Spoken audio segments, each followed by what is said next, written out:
This is an example of how you can collaborate with one or more uh, people on a project or an assignment.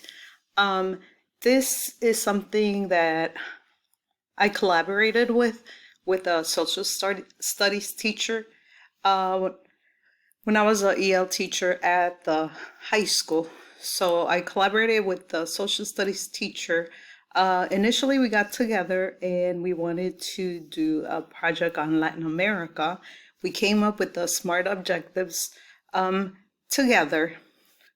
So we focused on what we wanted the students to do, and we knew we wanted to come up with a project for them.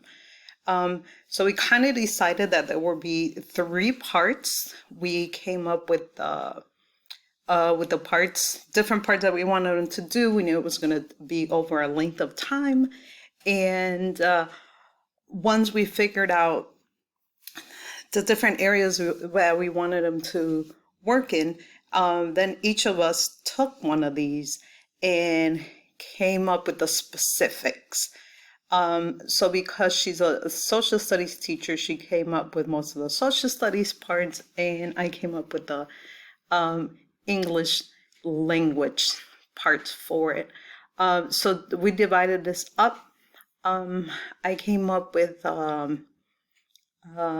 information or what they had to research for the flag, and she came up with the information or what she wanted them to do with the map, again, because she's a social studies teacher.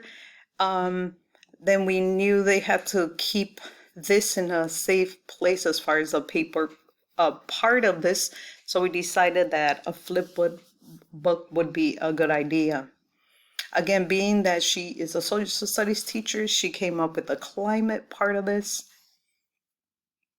and also the specifics of what she wanted each student or each group to come up with.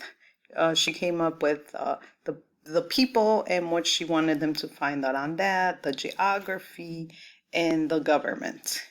Again, because I'm a language arts teacher, then I came up with some writing that they would have to do for this part three. This is something that we both worked on. We shared the document, and then we discussed it. Not so much putting comments on here, but talking to each other. But we were able to work on this as a team.